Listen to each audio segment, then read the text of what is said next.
नमस्कार, जय हिंद। कैसे हैं? मेरे ख्याल से अच्छे होंगे।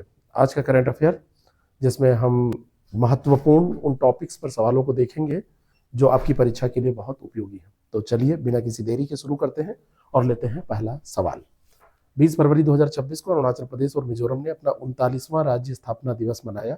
किस संवैधानिक संशोधन अधिनियम के माध्यम से मिजोरम भारत का 23वां राज्य बना था?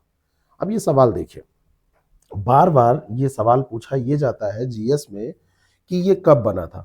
तो 1986 में ये बना था। 1986 में बना था और 1986 में जो संविधान संशोधन अधिनियम था, इसमें 53वां, 55वां, 56वां, 36वां दिया हुआ है। तो ये 53वां संविधान संशोधन अधिनियम था। ठीक है, जो 56वां संविधान संशोधन अधिनियम है, इसके साथ ये ध्यान रखिएगा, 56वां में ये 1987 की बात है। इसमें गोवा गोवा को दिया गया था, गोवा राज्य बना था, राज्य का दर्जा दिया गया था। ये ए वाला तो इसका आंसर हो जाएगा। और साथ में ये जो 55वां संविधान संशोधन अधिनियम है, 55वां याद रखिएगा, ये अरुणाचल प्रदेश को पूर्ण राज्य का दर्जा दिया गया था। ये अरुणाचल प्रदेश को दिया गया था। और जो 36वां है, 36वें के साथ इंपॉर्टेंट है, मोस्ट इंपॉर्टेंट है, बार बार पूछा गया है। 1975 में इसके साथ सिक्किम जुड़ा हुआ है। इसके साथ कौन सा स्टेट जुड़ा हुआ है? सिक्किम जुड़ा हुआ है। तो इसका आंसर तो ए हो जाएगा। लेकिन ये 3 सवाल और ध्यान रखिएगा। केंद्रीय गृह मंत्री अमित शाह ने हाल ही में असम के किस जिले में 6800 करोड़ रुपए के से अधिक के परिव्यय के साथ वाइब्रेंट विलेजेस प्रोग्राम सेकंड का शुभारंभ किया है? किसने किया है? अमित शाह ने। कहां पर किया है? असम में किया है। असम के किस जिले में किया है, यह पूछा जा रहा है। वित्त वर्ष 28-29 तक सीमावर्ती गांवों के व्यापक विकास को सुनिश्चित करने का यह कार्यक्रम है। कोकराझोर, कछार, धुबरी और करीमगंज ये ऑप्शन है। इसमें से सही आंसर हो जाएगा कछार। ठीक है। अब इसमें जो ये पूरा कार्यक्रम है वाइब्रेंट विलेजेस प्रोग्राम, इसमें 15 राज्य और 2 केंद्र शासित प्रदेश आते हैं। 15 स्टेट और 2 यूटीज ये इसमें आते हैं। इनको कवर किया जाना है। जो विकसित भारत 2047 का हमने लक्ष्य रखा है, वो सुरक्षित और आत्मनिर्भर सीमाएं, ये भी सरकार की उसमें प्राथमिकता है। यानी कि जो हमारी सीमाएं हैं, जो बाउंड्रीज हैं, वो सुरक्षित हो और आत्मनिर्भर हो। केंद्र सरकार ने निम्नलिखित में से किन राज्यों के ग्रामीण स्थानीय निकायों को 15वें वित्त आयोग के अनुदान के रूप में 137 करोड़ रुपए जारी किए हैं? देखिए, इसमें नॉर्थ ईस्ट में बहुत ज्यादा फोकस सरकार कर रही है। कारण यह है कि चाइना उस पर हस्तक्षेप करता रहता है, बांग्लादेश से सीमा मिलती है, म्यांमार से सीमा मिलती है ना, बहुत सारी चीजें हैं। तो 15वें वित्त आयोग ने सिफारिश की है। ऑप्शन देखिए, गोवा, मेघालय, सिक्किम, उत्तराखंड, असम, त्रिपुरा, मणिपुर, नागालैंड, और केरल, तमिलनाडु, कर्नाटक, आंध्र प्रदेश, और बिहार, उत्तर प्रदेश, झारखंड, उड़ीसा। यहाँ पर देखिए ग्रामीण स्थानीय निकायों को कहाँ के दिया गया है।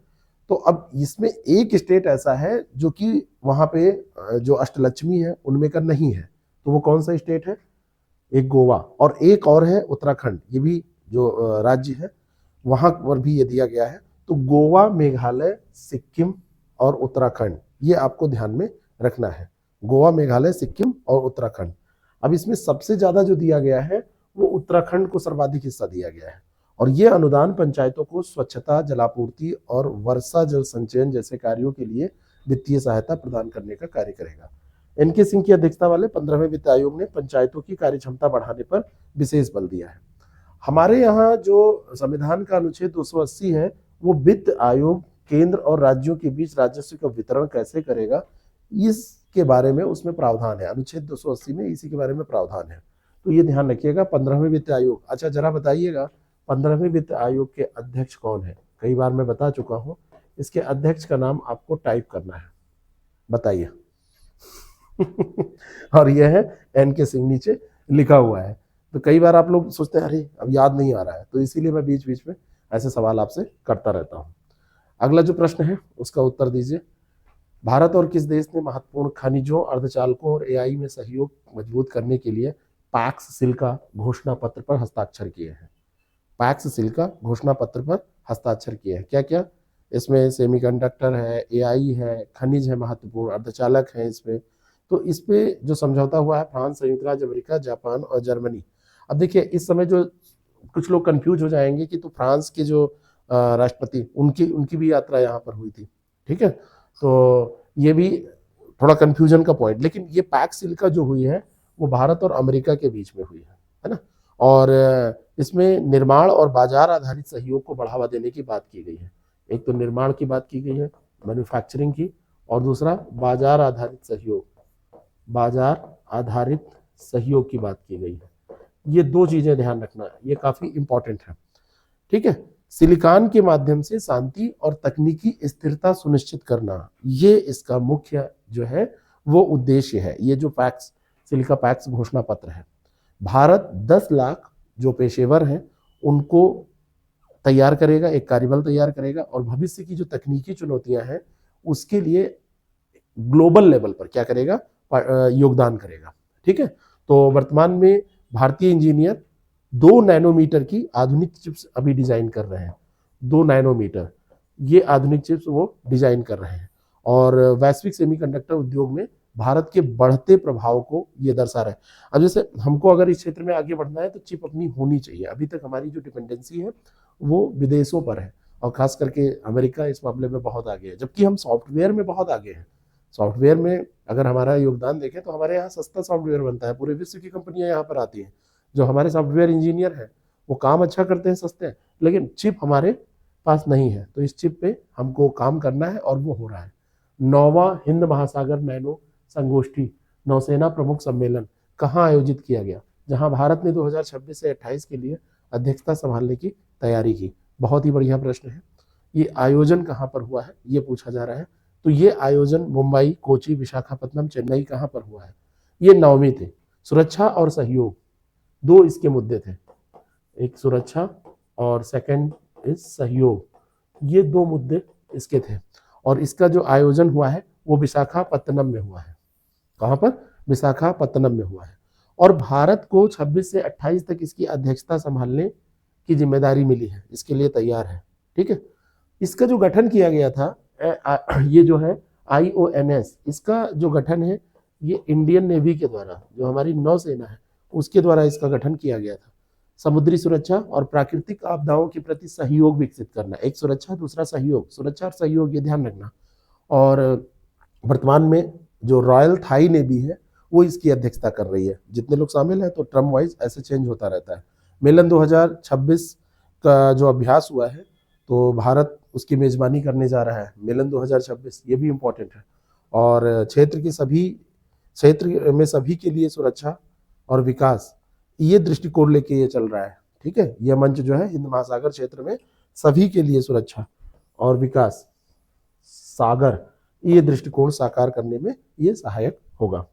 अगला जो सवाल है, फरवरी 2026 में जारी RBI के आंकड़ों के अनुसार भारत का विदेशी मुद्रा भंडार लगभग कितनी राशि की सर्वकालिक अभी तक का हाईएस्ट, सर्वकालिक का मतलब अभी तक का हाईएस्ट, सर्वकालिक उच्च स्तर पर पहुंचा। तो ये कितनी राशि है जिस पर ये पहुंचा है ये पूछा जा रहा है।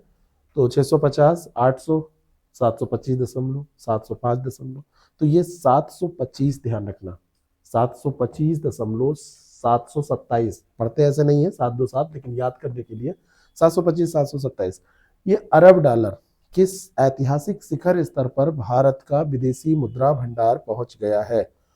अब यहां पर 2-3 चीजें और आपको ध्यान रखनी है। विदेशी मुद्रा संपत्ति और स्वर्ण भंडार में जो ये वृद्धि हुई है, ये मजबूत मुद्रा भंडार जो ये है, ये रुपये की विनिमय दर में होने वाली अस्थिरता को नियंत्रित करने और भुगतान संतुलन बनाए रखने में हेल्प करने वाला है।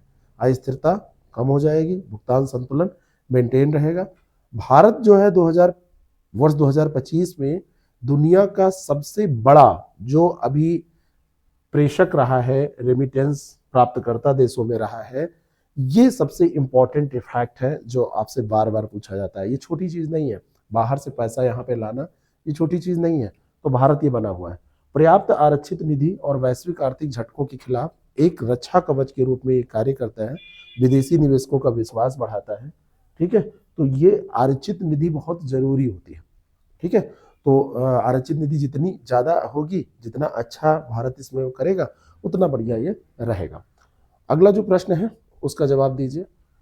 20 फरवरी 2026 को अगरतला में पूर्वी और पूर्वोत्तर क्षेत्रों के लिए संयुक्त क्षेत्रीय राजभाषा सम्मेलन का उद्घाटन किसने किया? तो एक सवाल तो बनेगा कि ये सम्मेलन हुआ कहाँ? तो ये सम्मेलन हुआ अगरतला में। अगरतला में हुआ। अगरतला में नरेंद्र मोदी, अमित शाह, द्रौपदी मुर्मू, राजनाथ सिंह, किसने इसका उद्घाटन किया? तो अगरतला ये त्रिपुरा में पड़ता है, त्रिपुरा। तो वहां पर किसने किया है? ये अमित शाह ने किया है। ठीक है, गृह मंत्री अमित शाह ने। तो अमित शाह ने ये जो किया है, इसमें उद्देश्य क्या था? हिंदी के प्रयोग को बढ़ावा देना और स्थानीय भाषाओं के साथ कोऑर्डिनेशन स्थापित करना, समन्वय स्थापित करना, और एक भारत श्रेष्ठ भारत की भावना को संरक्षित करने के लिए इस कार्यक्रम का आयोजन किया जाता है। और देवनागरी लिपि के माध्यम से 2000 से अधिक बोलियों को संरक्षित करने का लक्ष्य भाषाई समावेशिता का प्रमाण है। और ये छोटी चीज नहीं है, इतनी विविधता वाले देश में, इतनी भाषाई विविधता वाले देश में सारी चीजों को समेट के लेकर चलना। तो हिंदी आंदोलन के ऐतिहासिक संदर्भ को छत्रपति शिवाजी महाराज के काल से जोड़ते हुए सांस्कृतिक महत्व पर जोर दिया हमारे गृह मंत्री अमित शाह जी ने। तो ये आपको ध्यान में रखना है। अगला जो सवाल है, 20 फरवरी 2026 को विश्व सामाजिक न्याय दिवस मनाया गया। तो इसकी थीम क्या थी? एक तो डेट याद रखना है, कब मनाया जाता है? 20 फरवरी। तो इसकी थीम क्या थी? विश्व सामाजिक न्याय दिवस। विश्व सामाजिक न्याय दिवस की ये थीम क्या थी, ये पूछा जा रहा है। तो सामाजिक विकास और सामाजिक न्याय के लिए नवीनीकृत प्रतिबद्धता, renewed commitment for social development and social justice. ठीक है, तो ये थी सी वाला ऑप्शन, इसका बिल्कुल करेक्ट हो जाएगा। और ध्यान रखना है कि ये दिवस जो है, ये गरीबी, लैंगिक असमानता, बेरोजगारी, मानवाधिकारों के उल्लंघन जैसी वैश्विक चुनौतियों का समाधान करने पर केंद्रित है। ठीक है, अंतर्राष्ट्रीय श्रम संगठन सामाजिक न्याय के सिद्धांतों को वैश्विक आर्थिक नीतियों के केंद्र में लाने के लिए प्रयासरत है। तो आईएलओ जो है, आईएलओ की स्थापना इसीलिए की गई थी ना, कि सामाजिक न्याय के सिद्धांत लागू हो सके। तो ये, और संयुक्त राष्ट्र महासभा ने 2007 में इस दिवस की घोषणा की थी। पहली बार 2009 में बनाया, 7 में घोषणा और 9 में बनाया गया था। तो ये विश्व सामाजिक न्याय दिवस जो कि 20 फरवरी को मनाया जाता है, ये ध्यान रखना। अगला जो प्रश्न है, गुजरात सरकार ने धोलेरा एसआईआर में 250 मेगावाट का green AI ready data centre स्थापित करने के लिए किस कंपनी के साथ समझौता ज्ञापन पर हस्ताक्षर किए हैं? तो ये किसके साथ हुआ है? अडानी है, जियो, रिलायंस है, और लार्सन एंड टुब्रो वायोमा, और टाटा कम्युनिकेशन। तो ये किया है Larsen and Tata and Toubro, Larsen and Toubro Vyoma, Larsen and Toubro Vyoma, इसके साथ किया है। क्लाउड कंप्यूटिंग और एआई वर्कलोड को संभालने के लिए डिजाइन किया गया है। डिजिटल इंडिया को बढ़ावा देने के क्षेत्र में ये एक बहुत बड़ा महत्वपूर्ण कदम है। ठीक है, जो गुजरात का बजट 2026 का आया, तो उसमें एआई मिशन और डिजिटल गवर्नेंस के सुदृढ़ीकरण के लिए गुजरात सरकार ने 850 करोड़ रुपए का विशेष एक पैकेज दिया है। ठीक है, और 2028 तक इसको चालू किया जाना है, ये भी ध्यान रखिएगा। कब तक? 2028 तक। अगला जो प्रश्न है, प्रसिद्ध व्यक्तित्व मणिशंकर मुखोपाध्याय का, जिनका हाल ही में निधन हो गया, तो वो किस क्षेत्र से जुड़े थे? मोस्ट इंपॉर्टेंट ये क्वेश्चन है। और इनका जो जुड़ाव था, एक तो जान लीजिए कि ये बंगाली साहित्यकार थे, बंगाली साहित्यकार थे। मणिशंकर मुखोपाध्याय इनका नाम था, लेकिन बेसिकली इनको शंकर के नाम से जाना जाता था। वैसे इनको शंकर कहा जाता था। तो ये किससे जुड़े हुए थे? ये लिटरेचर, बांग्ला लिटरेचर से जुड़े थे। और इनका एक उपन्यास है चौरंगी। चौरंगी को बंगाली साहित्य में बहुत बड़ा दर्जा दिया जाता है। महानगरीय जीवन की जटिलताओं को बहुत अच्छे तरीके से इन्होंने इसमें चित्रित किया है। और जो सत्यजीत रे का नाम आपने सुना होगा, वर्ल्ड फेमस ये डायरेक्टर हैं। तो उनके कार्यों को जन, अरण्य और सीमाबद्ध पर आधारित प्रसिद्ध जो फिल्में हैं उनमें दिखाने का प्रयास किया। ठीक है, उसमें उन्होंने दिखाया है। सत्यजीत रे ने कई फिल्में इन्होंने इनकी रचनाओं पर बनाई है।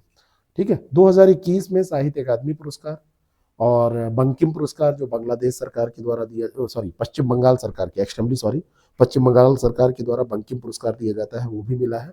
और 2021 में इनको साहित्य अकादमी मिला था। तो साहित्य अकादमी पुरस्कार, साहित्य अकादमी ये जो पुरस्कार इनको दिया गया था ये 2021 में, और साथ में इनको जो पुरस्कार दिया गया है वो ध्यान रखिएगा वो बंकिम पुरस्कार है। ठीक है, तो जन आरण्य और सीमाबद्ध ये दो ये रचनाएं, साथ में ये चौरंगी, ये आप याद रखिएगा, ये मोस्ट इंपॉर्टेंट है। तो ये रहा आज का करंट अफेयर। आप इसको अच्छे से देखते रहेंगे तो आपकी तैयारी ऐसे होती रहेगी। और जो हम लोग यहाँ पे प्रयास करते हैं वो ये रहता है कि जो इम्पोर्टेंट चीज़ें हैं वो छूटे ना और फालतू की चीज़ें आपके सामने आए ना। Thank you so much.